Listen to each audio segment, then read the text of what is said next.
ternyata yang mereka tuju itu bukan malah ke kebun atau peternakan sapi atau pekalongan sapi, tapi justru yang dituju mereka itu adalah kuburan.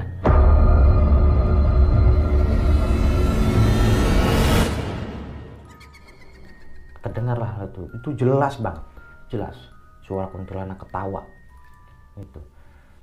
Yang saya heran dan gak habis pikir, mereka itu bukan malah lari, tapi mau lari, tapi rasanya tuh berat banget.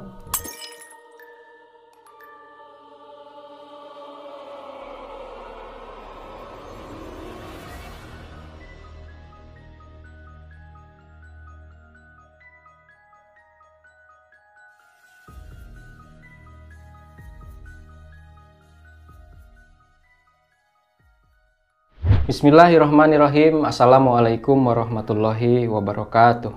Salam horor. Sahabat Tajuk Misteri dimanapun kalian berada, pada kesempatan malam kali ini gua kedatangan seorang yang akan membagikan kisah mistisnya ke kalian di rumah. Dan kisahnya ini dengan sahabat tongkrongannya. Nah, tidak usah berlama-lama lagi, kita langsung sapa narasumber kita kali ini. Selamat datang Kang Ijan. Apa kabarnya nih? Alhamdulillah baik. Baik. Masih diberi kesehatan, ya kesehatan dan kelancaran, terutama kesehatan lahir dan batin. Itu juga udah alhamdulillah ya Bang ya. Alhamdulillah.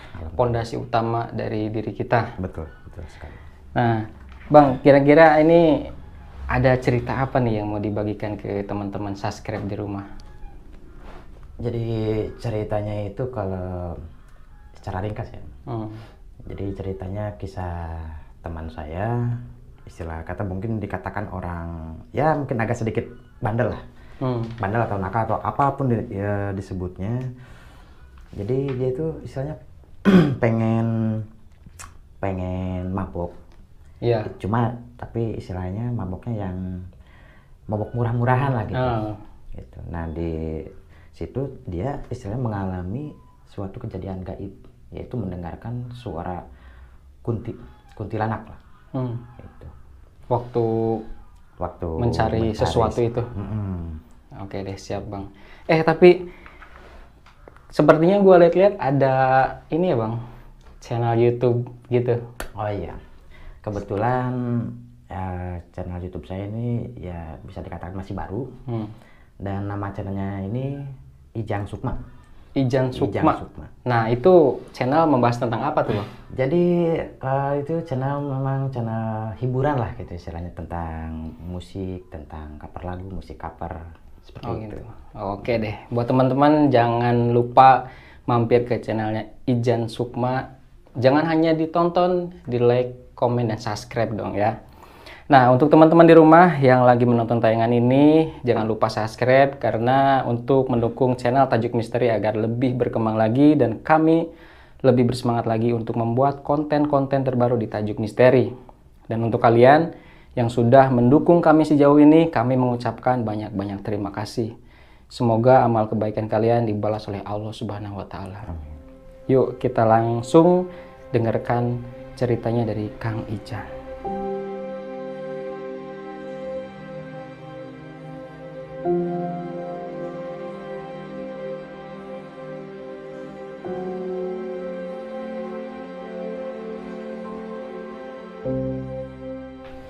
Jadi awal ceritanya tuh seperti ini.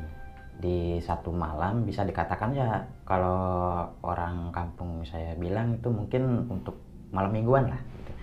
Tepatnya Sabtu malam minggu. Gitu. Nah jadi teman saya itu istilahnya yang namanya bocah-bocah nakal ya.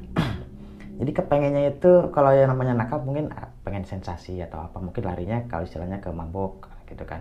Kayak minuman, kayak apapun itu asalnya, cuma kalau yang namanya di kampung kan ya terbatas lah gitu, baik itu terbatas dari segi finansial maupun penyedianya kan gitu ya.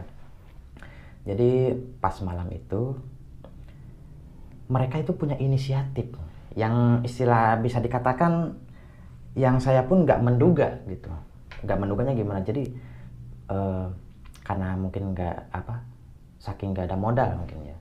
Jadi mereka itu pengennya istilahnya yang murah tapi ada sensasinya. ya sebut saja lah istilahnya jamur. Tapi kalau jamur ini kan istilahnya kalau yang di pasar-pasar itu kan enak ya buat dimakan gitu kan, bikin kenyang lah gitu. Nah ini jamurnya ini jadi bikin mabok. Nah, jadi awal perjalanan itu mereka berencananya mau berangkat jam 9 biar istilahnya nggak terlalu malam, karena kan tempat yang dituju mereka juga istilahnya ya hutan-hutan kayak gitu kan, kayak kalau di kampung saya bilangnya mungkin Pekalongan sapi lah atau apa gitu kan. Nah singkat cerita, jadi istilahnya berhubung mereka ya istilahnya mulai dari persiapan gitu kan, jadi mereka istilahnya bisa dikatakan agak telat lah.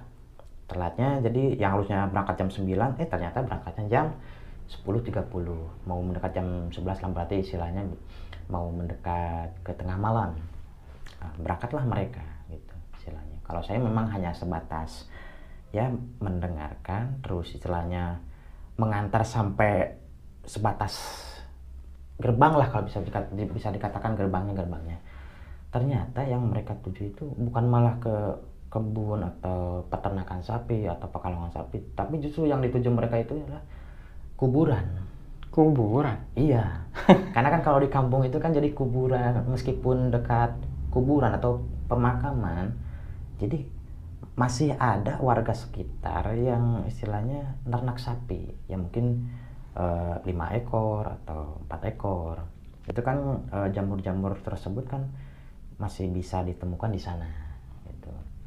Nah, sebutlah teman saya itu namanya satu itu Jono dan satunya lagi adalah Entuy. Nah, seperti itu.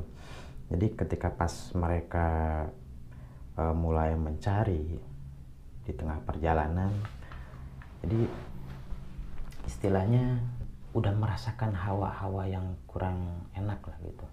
Yang biasanya mereka kalau cari jamur tersebut istilahnya enjoy gitu, tapi dalam kondisi tersebut mereka itu istilahnya udah merasakan rasa yang nggak enak duluan gitu.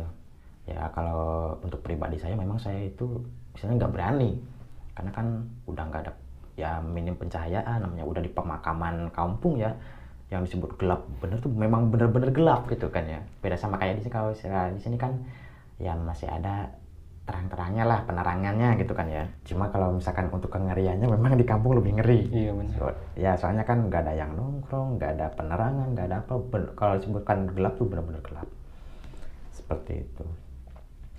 Nah selanjutnya jadi istilahnya tibalah mereka di pemakaman tersebut. Entah dalam benak mereka tuh apa gitu, saya kurang mengerti juga. Harusnya kan mereka itu istilahnya kalau mau mencari hal seperti itu ya siang hari. Ini malam hari. Iya. Istilahnya mendekat ke tengah malam gitu kan. Kalau di kampung saya bilang mungkin tempat waktunya yang lain berkeliaran. Yang lain itu maksudnya makhluk-makhluk gaib gitu ya Bang? Betul sekali. Dan saya juga kalau disuruh ke makam jam segitu saya nggak berani. Iya pasti. Iya, saya jalan langkah duluan bulu kuduk saya udah merinding gitu. Cuma mungkin karena teman-teman saya ini saking udah ngebet pengen gitu kan, ya mereka memberanikan diri. Nah di saat mereka sedang mencari, memang awalnya itu mereka kayak enjoy gitu, mencari itu dapat 1, dapat 2. Nah tapi di tengah-tengah perjalanan itu memang ada sesuatu hal yang janggal juga dari kejadian itu. Jadi mereka itu langkah itu udah terasa berat, tangan udah gemetaran. Ketika mungkin udah dapat setengahnya itu di wadah yang mereka bawa, kedengarlah itu jelas banget, jelas suara kuntilanak ketawa gitu.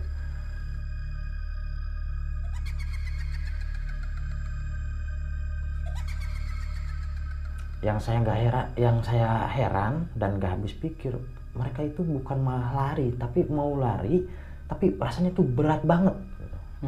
Berat bangetnya gimana istilahnya, kalau gimana ya? Mungkin karena udah kena mental duluan kali ya.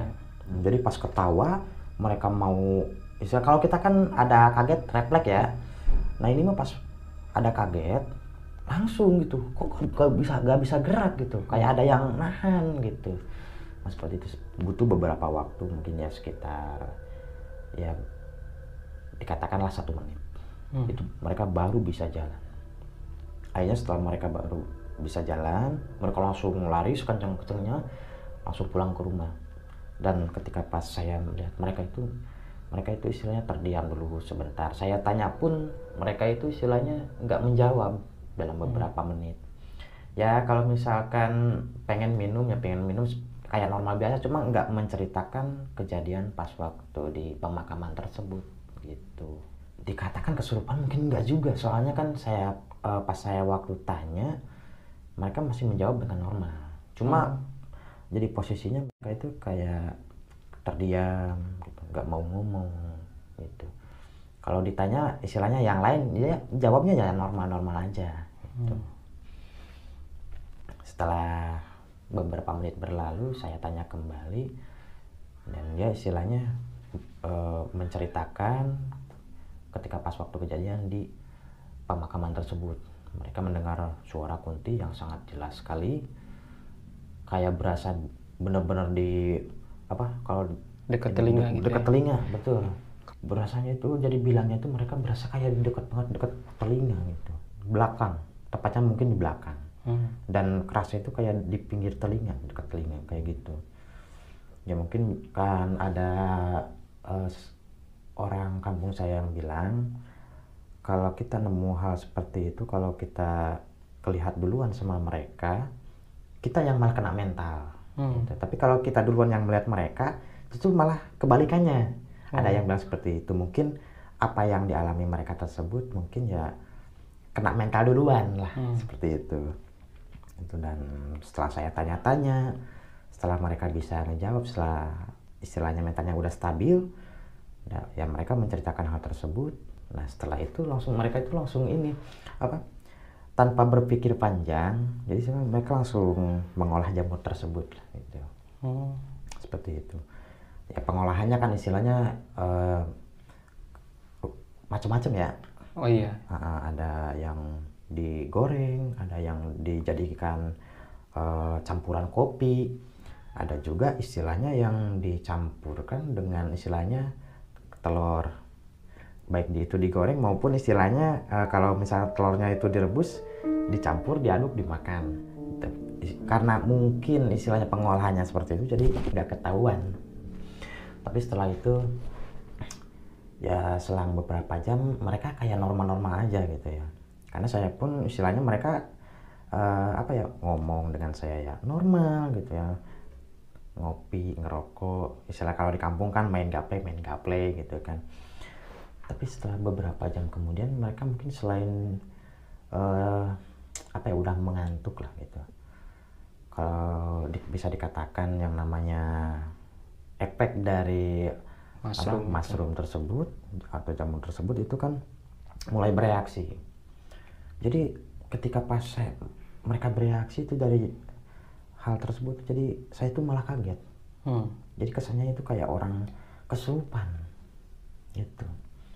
Kesurupannya gimana? Jadi istilahnya mereka nunjuk-nunjuk satu pojok, kayak ada Kunti lah. Jadi kalau bisa dikatakan ya halusinasi mungkin bukan juga ya. Soalnya mereka bilang seperti itu di pojok Kunti yang tadi kayak seperti itu. Di satu kejadian soalnya saya pernah menyaksikan teman saya juga seperti itu juga, cuma memang lain orang lah. Itu istilahnya bisa dikatakan namanya itu Joni. Jadi kalau dia pas waktu saya saksikan itu, dia kalau lihat kucing lewat dia ketawa. Kalau dia dengar suara toke ya dia langsung ketawa juga. Kayaknya kayak suara apa gitu, merdu tapi lucu. Kan kalau pikir benak saya kan aneh juga ya gitu ya. Nah, seperti itu. Ketika lihat pas orang lain lewat kayak disangka bapaknya, nangis dia. Mungkin istilahnya mungkin teringat dengan masa kebelakangnya dia gitu, mungkin punya mungkin istilahnya kenangan-kenangan yang kurang enak lah, mungkin ke bawah gitu ya. Tapi kalau teman saya yang satu ini yang baru dialamin ini ya, saya memang baru juga ngelihat kejadian hal seperti itu juga. Gitu. Jadi istilahnya halusinasinya memang jadi kayak nyata seperti itu. Soalnya kan satu teman saya nyebutin ada kunti di pojok terus satu temannya lagi itu si Entuy juga nyebutinnya kayak gitu, kayak dengar suara si kuntinya itu. Masih tetap kayak ngikutin gitu ya Bang? Jadi saya anehnya seperti itu, ini mungkin benar kali ya sini kuntinya jadi ngikutin. Jadi saya perasaan itu ikutan nggak enak juga gitu kan. Udah istilahnya mereka lagi nggak terlalu normal gitu kan, terus kondisinya seperti itu kan, mental saya juga kan ikut kena gitu. Nah, kalau untuk efek yang saya lihat, jadi saya itu istilah kalau dibilang kata orang sono mah ngaping ya. Ngaping itu kalau bahasa yang umumnya itu ngangon. Iya. Jadi mendampingi, betul, bahasa halusnya mendampingi. Kita sebut saja bahasa halusnya mendampingi lah gitu. Itu saya mendampingi itu dari jam 1 sampai jam 4 mau mendekat ke subuh gitu. Saya udah suruh mereka tidur, nggak mau, karena ya efeknya ya demikian lah gitu kan. Kadang ketawa, kadang ketakutan gitu kan. Tapi yang paling sering ditimbulkan efeknya itu ketakutan. Dan di efek tersebut kadang saya juga malah ikutan gitu. Ikut ketakutan. Soalnya kan cuma bertiga, terus istilahnya di ruangan yang memang agak ini juga sih, kalau bisa dikatakan angker juga gitu kan. Istilahnya kalau misalkan kita sendiri di ruangan tersebut, istilahnya kayak ada yang nemenin. Nah disitulah mental saya itu semakin kena, semakin drop. Di pas jam 3 itu saya tuh mata tuh udah ngantuk, udah kepengen tidur. Tapi mereka tetap aja istilahnya kalau ngebacot gitu kan, nggak berhenti. Kalau mereka ketakutan nggak berhenti gitu. Bisa dibilang nggak berhenti itu jeda itu adanya paling jeda setengah jam. Seperti itu. Kalau misalkan nggak ada duit lah istilahnya kayak gitu, terus pingin dalam kenakalan remaja pada saat itu suka juga ngambilin jamur mushroom yang ada di kampung saya. Dan memang kalau jamur kayak gitu itu suka adanya pas pancaroba gitu Bang, pas musim hujan. Terus ada matahari, nah di situ mereka jamur-jamurnya mulai muncul. Biasanya saya dan teman-teman itu juga suka mengambil jamur-jamur tersebut. Memang ada sebagian tempat yang nggak jauh dari kuburan. Nah, memang kami juga sering mencari jamur itu di dekat-dekat kuburan itu. Tapi kalau misalkan kejadiannya malam, saya belum pernah itu. Iya, justru memang yang bikin aneh itu ya seperti itu, kok malam gitu. Nah iya. Itu. Tapi memang kalau remaja atau anak muda yang memang kepepet pingin kayak gitu, mungkin sama kayak dalam cerita Bang Ijan itu. Pasti mereka memaksakan untuk mencari pada malam hari. Bisa dikatakan nekat lah ya. Nekat ya itu. Dan kalau saya sih memang nggak berani kalau mencari malam ke kuburan. Itu mungkin karena saking udah ngebet, kalau bisa dikatakan orang pengen kencing atau berak mungkin udah nggak tahan kali ya. Bisa mungkin dikatakan bahasa lainnya sakau lah istilahnya. Mungkin gitu, seperti itu kali ya. Itu memang di daerah Abang itu pas peternak sapi dekat-dekat sama kuburan gitu ya Bang? Sebetulnya beragam. Jadi ya mungkin karena mayoritas memang yang ternak sapi itu lumayan agak banyak juga gitu kan. Jadi orang yang ternak itu istilahnya kalau bisa dikatakan ngangon itu kan hampir di setiap kebun itu ada gitu. Baik itu di kebun A atau kebun B itu adalah seminim-minimnya itu 3 ekor, 4 ekor gitu kan. Apalagi yang namanya sapi kan makanannya kan harus banyak ya istilahnya. Kan banyak juga istilahnya kebun-kebun orang yang nggak dipakai, tapi istilahnya mereka itu males buat apa tuh nyari rumput gitu kan, buat atau ada satu yang punya kebun tapi mereka males buat babadin rumputnya gitu kan. Nah, ketimbang mubazir gitu kan, gak dimanfaatin, ya mereka istilahnya taruhlah sapi gitu kan, seminim-minimnya kan istilah bisa mengurangi kan seperti itu. Terus juga istilahnya kalau misalkan di kebun satu atau kebun A atau B itu udah penuh, ya di halaman-halaman makam atau pekarangan makam gitu ya sekitarnya itu kan istilahnya jadi ini juga, kalau yang banyak rumputnya itu udah pasti itu ditaruhlah sapi gitu. Apalagi yang punya tanahnya itu dekat makam tapi rumputnya banyak, itu pasti ditaruh di situ gitu. Apalagi kan kalau pas habis kemarau musim hujan kan rumput kan semuanya subur, hijau ya Bang. Hijau itu pasti udah ditaruh di sini gitu. Nah itu teman abang yang berdua itu sekarang masih nyari yang kayak gitu Bang? Enggak? Alhamdulillah sudah enggak. Jadi itu kalau bisa ini kan udah berubah lah. Mungkin istilahnya dari perubahannya tersebut itu enggak drastis ya, namanya orang kan istilahnya butuh proses bertahap gitu kan. Istilahnya dari yang kenakalannya itu 100%, seminim-minimnya kan berkurang 30% kan udah lumayan. Berarti dia itu menunjukkan tuh dia itu udah ada usaha lah gitu untuk berubah kan gitu ya. Dan dari dulu perjalanannya dia memperbaiki diri mereka sendiri, dan alhamdulillah sekarang itu mereka menjalani hidup dengan baik. Alhamdulillah ya. Alhamdulillah. Dan memang jamur yang kayak gitu sekarang udah mulai dilarang sama istilahnya pemuda daerah juga pingin nggak mau generasi penerusnya itu hancur karena gara-gara hal-hal yang kayak gitu. Betul. Jadi udah mulai gimana ya, diarahkan ke jalur yang memang mereka harus produktif dan kreatif di bidangnya gitu Bang. Betul sekali. Apa itu sekolah, baik kegiatan Karang Taruna gitu. Tapi dari cerita ini nih Bang, cerita yang udah dibagikan ke teman-teman ini, ada nggak dari Abang untuk ngirim pesan buat anak muda ataupun yang ada di rumah nih, subscribe di rumah nih? Untuk pesannya dari saya pribadi, mungkin ada beberapa pesan lah. Istilahnya yang pertama itu, gunakan masa mudamu sebaik-baiknya. Itu gunakan untuk berkarya dalam hal-hal positif, kan. Itu yang pertama. Yang selanjutnya istilahnya jauhilah hal-hal yang seperti itu, karena kan kita nggak tahu madarotnya seperti apa, terus istilahnya efek di kehidupan seperti apa kita kan nggak tahu. Lebih baik jauhilah seperti itu. Oke deh Bang.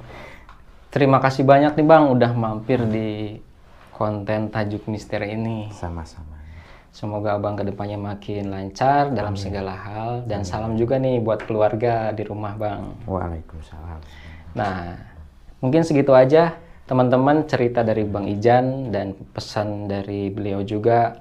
Gunakanlah masa mudamu dengan sebaik mungkin, lebih produktif lagi dalam hal yang positif. Saya yang undur diri dan Bang Ijan. Assalamualaikum warahmatullahi wabarakatuh. Waalaikumsalam.